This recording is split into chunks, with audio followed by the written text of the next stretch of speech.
খবৰ আহিছে গাভীনি বৰ এজনে হেনো চোৰাং চিকাৰীয়ে হত্যা কৰিলে আৰু হত্যা কৰিলে দাদা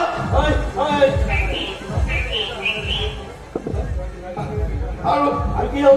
চোৰাং চিকাৰী কিনা হেনো আমাৰ ৰেঞ্জৰ পৰা আহি থকাৰ ইনফৰমেশ্যন আছে আৰে সোনকালে হেৰি কৰ আৰে সোনকালে যা ইহঁতক খবৰ দে আৰে আমি এতিয়া অপাৰেশ্যন চলাব লাগিব আৰে ইহঁতক খবৰ